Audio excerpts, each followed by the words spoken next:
Zelenograd is a city that was built by the Soviet Union specifically to be Russia's answer to Silicon Valley. In the 1960s, Soviet planners chose a forested area about 37 kilometers northwest of the Kremlin and constructed an entire city from scratch, a purpose-built electronics hub designed to house the laboratories and factories and research institutes that would give the Soviet Union a competitive edge in the technology race with the West.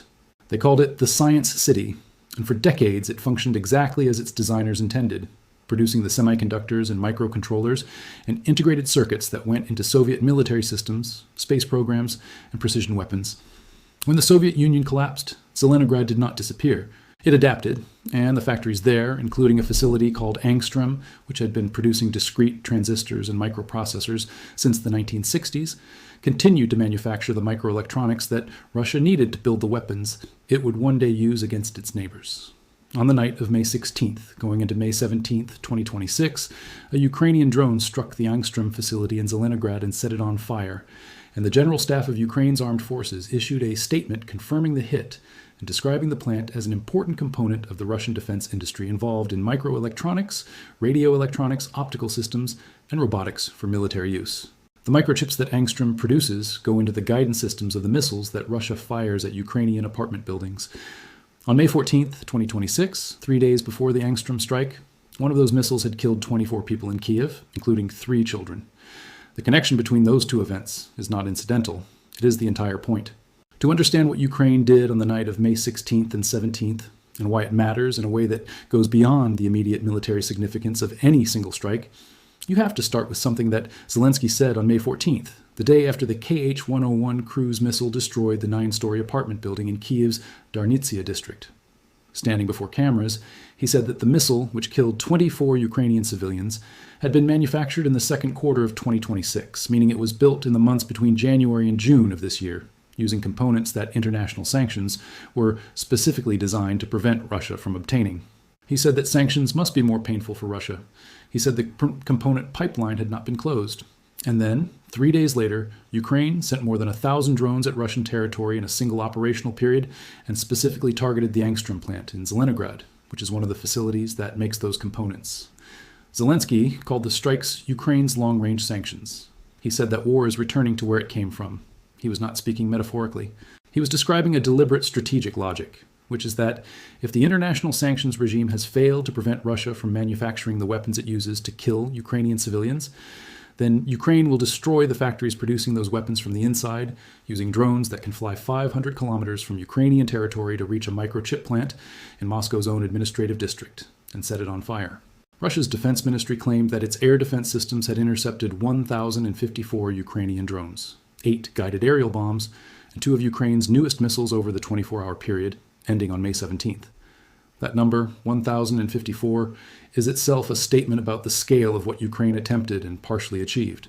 It means that Ukraine generated and launched enough unmanned aircraft in a single operational day to require Russian air defenses to claim more than 1,000 interceptions across 14 regions of the Russian Federation, over temporarily occupied Crimea, and over the Black and Azov Seas simultaneously.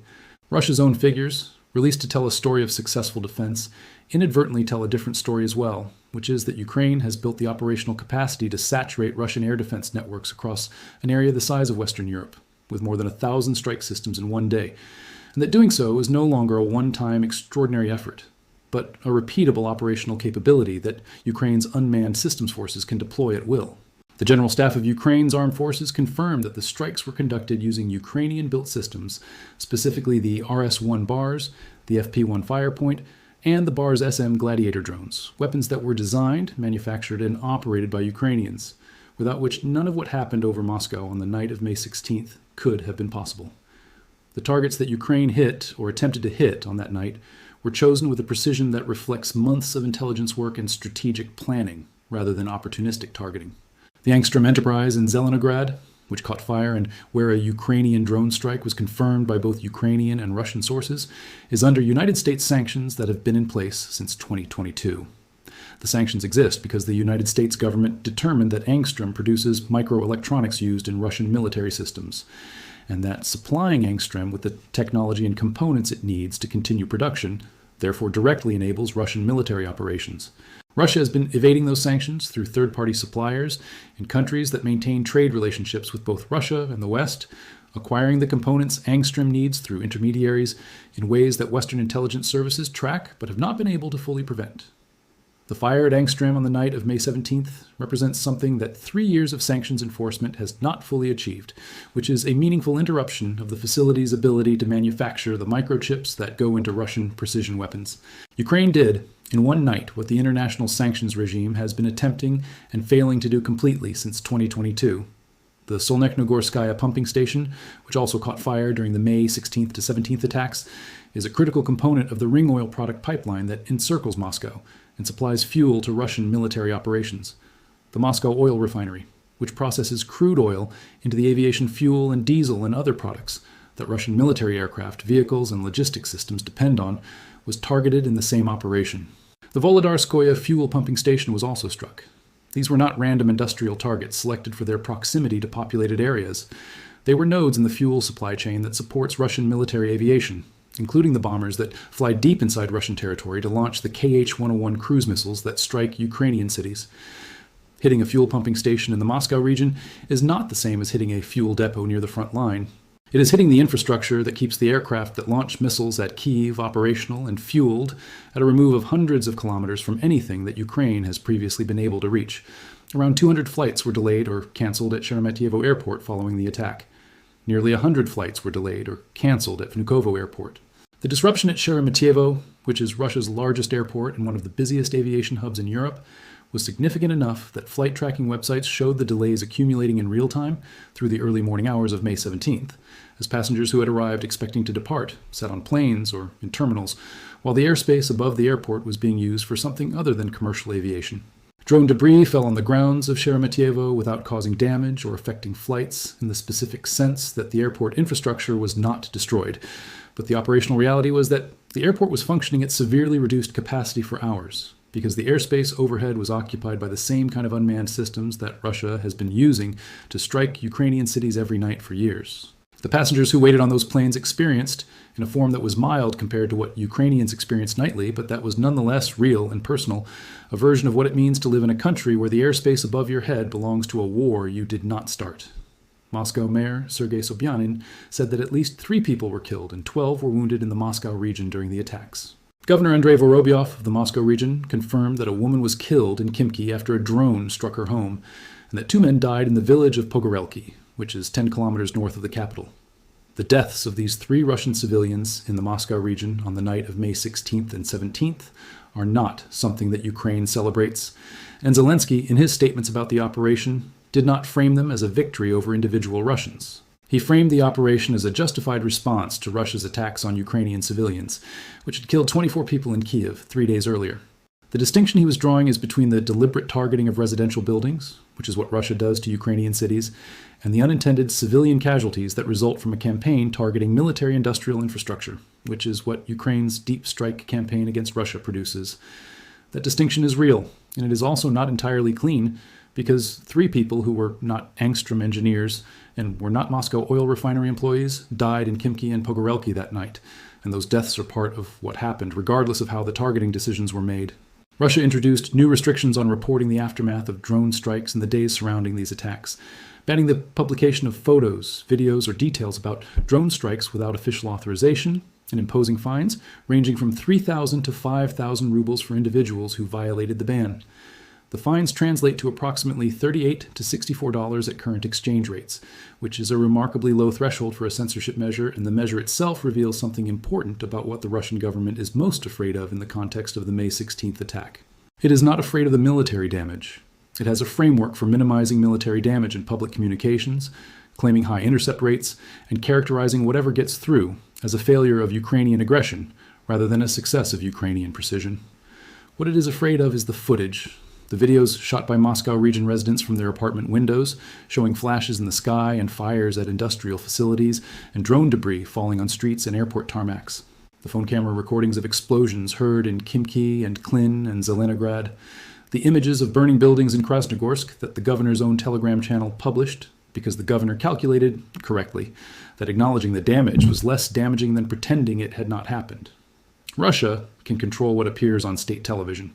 It cannot control the 200 million people with phones in their pockets in a country where Telegram has become the primary source of real-time information about what is actually happening in the war. The Ukrainian weapons used in the May 16th to 17th attack deserve attention because they represent something significant about what Ukraine has built over 4 years of full-scale war.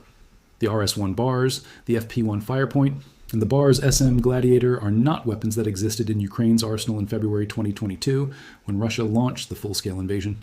They are weapons that Ukraine designed, developed, tested, and brought to operational deployment during the war, using Ukrainian engineers working in conditions of active conflict, drawing on whatever industrial capacity Ukraine retained after Russia's systematic targeting of Ukrainian manufacturing, and funding development through a combination of domestic budget allocations and international support.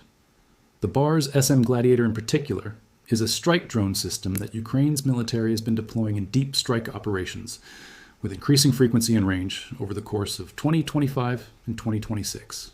The fact that Ukraine can strike a microchip factory in Moscow's own administrative district using a weapon that Ukraine manufactured itself is the product not of some pre-existing military capability that Ukraine happened to possess, but of 4 years of wartime innovation and industrial effort conducted under the most difficult possible conditions. The Angstrem facility is not the only Russian microelectronics plant that Ukraine has struck in the months leading up to May 16th. Ukraine struck the Resonant facility roughly 40 kilometers from the center of Moscow, which Andriy Kovalenko, an official at Ukraine's National Security and Defense Council, confirmed produces microelectronics used in the flight control, navigation, and guidance systems of Russia's Iskander missiles, Kalibr, and Kh-101 cruise missiles, and Russian drone and artillery systems. Ukraine struck the Bolkovsky semiconductor plant in Russia's Oriol region with 10 drones, which Ukraine's military described as one of Russia's major suppliers of semiconductors and microelectronics for Iskander and Kinzhal missiles and Russian aircraft. Ukraine struck the Micron facility in Zelenograd, another microelectronics manufacturer in the same Soviet-era science city that houses Angstrem. Ukraine struck the Kremny L microchip factory in Bryansk using 5 Storm Shadow cruise missiles guided by drone-provided real-time fire correction, achieving what satellite imagery analysis described as 5 direct hits on building number 4, with analysts concluding the workshop inside would likely require permanent decommissioning. Kremny L was Russia's second-largest supplier of microchips for the Ministry of Defense. These are not isolated events. They are a systematic campaign to dismantle the industrial infrastructure that makes Russian precision weapons possible, conducted factory by factory, district by district, at distances that Russia's leadership spent years assuring its population Ukraine could never reach. In occupied Crimea, on the same night as the Moscow strikes, Ukraine's security service confirmed that it had also struck a Pantsir S-2 air defense system, a hangar with radar equipment for an S-400 system, Orion and 4-post drone control systems, a ground-to-air data transmission point, and an air traffic control tower and hangar at Belbek Airfield. The Orion drone control systems struck at Belbek are the control infrastructure for the same Orion reconnaissance and strike drones that Russia produces at the Kronstadt plant in Dubna, which Ukraine has also struck multiple times. Ukraine was hitting the production of Russian drones and the control systems that operate them in the same operational period on the same night, hundreds of kilometers apart, using domestically produced weapon systems flown by operators who had developed their skills in 4 years of the most intensive unmanned systems warfare in military history. Robert Magyar Brovdy, the commander of Ukraine's unmanned systems forces, said on May 17th that Ukrainian drones had also struck a Russian patrol boat near Kaspisk in Russia's Dagestan Republic overnight, located nearly 1,000 kilometers from the front line. The strike on the patrol boat in Dagestan is not a headline from the same operation as the Angstrem strike in Zelenograd, but it belongs to the same operational picture, which is that Ukraine is now conducting strikes across the entire depth of Russian territory simultaneously, from the Moscow region in the northwest to the Caspian Sea in the southeast, using domestically produced unmanned systems that can fly for hundreds of kilometers and reach targets that Russian naval vessels, air defense installations, industrial facilities, and fuel infrastructure operators had every reason to believe were safe from Ukrainian attack. The 1,000-kilometer reach demonstrated by the Dagestan patrol boat strike, combined with the Angstrem strike inside Moscow's administrative boundaries, describes the operational envelope of what Ukraine's unmanned systems forces have become. And it is an envelope that encompasses essentially the entire territory of the Russian Federation. Zelenskyy released footage on May 17th of Ukrainian strikes on Russian aircraft and other targets deep behind enemy lines, and he wrote that Ukraine's responses to Russia's prolongation of the war and attacks on Ukrainian cities and communities are entirely justified, and that Ukrainian long-distance sanctions had reached the Moscow region, and that Ukraine was clearly telling the Russians that their state must end its war. The phrase long-distance sanctions is precise in a way that matters. It frames what Ukraine is doing not as terrorism or indiscriminate attack, but as a targeted enforcement mechanism directed at the specific industrial infrastructure that enables Russia to continue killing Ukrainian civilians. The Kh-101 missile manufactured at the Raduga enterprise in Dubna using Angstrem microchips and other sanctioned components is the object the logic connects. The missile was built there. The microchips came from Angstrem. The sanctions that were supposed to prevent Angstrem from acquiring those components did not work. Ukraine's drones set Angstrem on fire. The logic is not complicated, and Zelenskyy expressed it without complication because the situation does not require diplomatic indirection. Russia is building missiles in Moscow region factories to kill children in Kyiv. Ukraine is burning those factories. It is calling this long-distance sanctions. That is an accurate description. The question that the May 16th to 17th attack raises for anyone attempting to assess the trajectory of this war is not whether Ukraine has demonstrated a meaningful new capability, because it clearly has, and not whether the strikes on Angstrem and the Moscow Oil Refinery and the Solnechnogorsk pumping station represent a strategic escalation, because they clearly do. The question is what Russia does next, and what the pattern of Russian responses to Ukrainian deep strikes tells us about where that decision will lead. Russia's consistent response to Ukrainian attacks on its territory has been to launch larger attacks on Ukrainian cities. After the largest Ukrainian drone strike on Moscow in May 2025, Russia launched one of its heaviest bombardments of Ukrainian cities. After the Angstrem strike in May 2026, Russia launched 287 attack drones at Ukraine overnight, of which Ukraine's Air Force said 279 were shot down or suppressed by air defenses, with 8 reaching 7 locations. The pattern is not a deterrent loop where Ukrainian strikes cause Russia to restrain its attacks on Ukraine. It is an escalatory loop, where each side responds to the other's strikes with larger strikes of its own, and the question of where that loop ends does not have a comfortable answer. What it means that Ukraine struck Angstrem, the sanctioned microchip plant in Russia's Silicon Valley, on the same night that Russian air defenses claim to have intercepted more than 1,000 Ukrainian drones, is something that officials in Washington and Brussels and Berlin and Paris, who have spent 3 years trying to enforce the sanctions regime that Angstrem has been circumventing, need to sit with. The sanctions were designed to prevent Angstrem from producing the microchips that go into the missiles that kill Ukrainian children. The sanctions did not prevent it. Ukraine's drones reached the factory that international law and economic pressure could not fully close and set it on fire from the inside, using weapons that Ukraine built itself while fighting the war. Zelenskyy called it long-distance sanctions. It is also, in the plainest possible terms, a statement about what Ukraine has had to become in order to survive 4 years of a war that the world's most powerful economies have not been able to stop through the instruments they chose to deploy. The fire at Angstrem burned through the night of May 17th while Russia claimed to be intercepting 1,000 drones, and while passengers waited at Sheremetyevo, and while the families of 3 dead Russians in the Moscow region identified their loved ones, and while the families of 24 dead Ukrainians in Kyiv were still in the first days of their grief. All of these things were true at the same time, on the same night, and none of them resolved or explained any of the others. The factory burned. The drones kept flying. The war continued.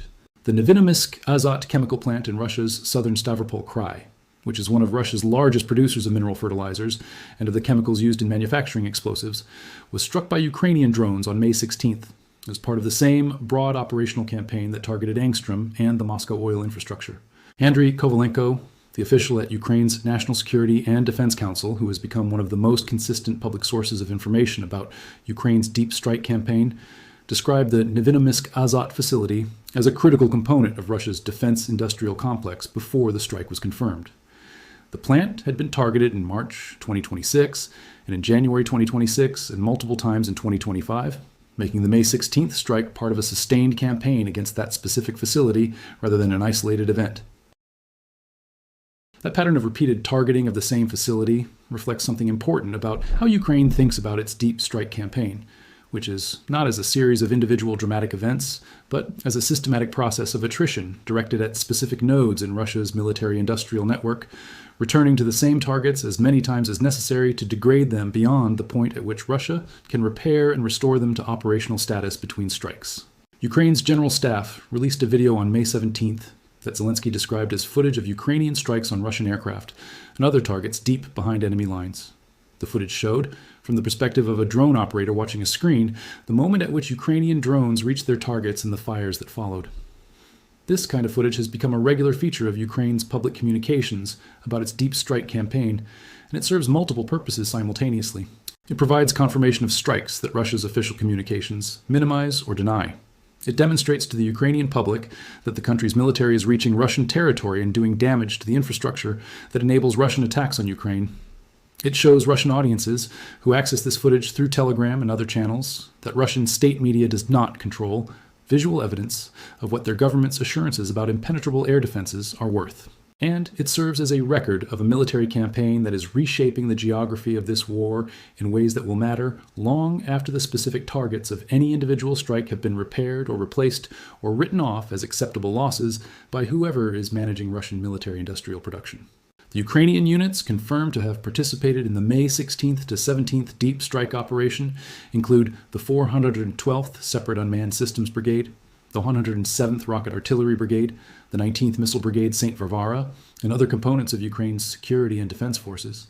The 412th Separate Unmanned Systems Brigade in particular represents the kind of organizational development that has occurred within the Ukrainian military over 4 years of full-scale war. A dedicated unmanned systems formation that did not exist before the invasion began, and that has been built from scratch during the war, drawing on the operational lessons of 4 years of drone warfare conducted at a scale and intensity that no military in history had previously experienced. The brigade operates the domestically produced long-range drone systems that Ukraine has used in its deep strike campaign, and its existence as a formal separate brigade within Ukraine's military structure reflects the degree to which unmanned systems have moved from a supplementary capability to the central operational instrument of Ukraine's offensive strategy against Russian territory. Russia launched 287 attack drones at Ukraine on the same night that Ukraine was striking Angstrem and the Moscow Oil Refinery and the Solnechnogorsk pumping station. Ukraine's Air Force said that 279 of those drones were shot down or suppressed by air defenses, with 8 reaching 7 locations across Ukraine. The simultaneity of these exchanges, Russia firing hundreds of drones at Ukraine while Ukraine fires hundreds of drones at Russia on the same night, describes the operational reality of this war in its 5th year, in a way that the language of offensives and counteroffensives and strategic initiatives does not fully capture. Both countries are conducting sustained aerial campaigns against each other's territory and infrastructure simultaneously. Both are intercepting the vast majority of incoming weapons, while enough get through to cause damage and casualties, and neither has found a way to force the other to stop. Russia cannot bomb Ukraine into submission because Ukraine absorbs the bombardment and continues fighting and builds more drones to send back. Ukraine cannot destroy enough Russian military-industrial infrastructure to prevent Russia from continuing to produce and launch weapons, but it can degrade that infrastructure steadily over time in ways that have cumulative effects on Russian production capacity that Russian official statements do not acknowledge, and that Western intelligence services are only partially able to assess. The fire at the Angstrem plant in Zelenograd burned through the night of May 16th and into the morning of May 17th, visible on the footage that local residents posted to Telegram before the Russian government's new restrictions on publishing drone strike aftermath could be enforced. The Soviet planners who built Zelenograd in the 1960s as Russia's answer to Silicon Valley could not have imagined that 70 years later the factories they constructed to give the Soviet Union a technological edge over the West would be set on fire by unmanned aircraft built by a neighboring country that their successors had decided to invade. Angstrem has been producing microelectronics in that city since the 1960s. It survived the collapse of the Soviet Union, the chaos of the 1990s, the reconsolidation of Russian state power in the 2000s, and 3 years of international sanctions that were designed to shut down its military production by cutting off its component supply. It did not survive the night of May 16, 2026, in the sense that whatever production capacity exists in the specific workshops and assembly lines that the Ukrainian drone struck and set on fire is not going to be operational again quickly or cheaply.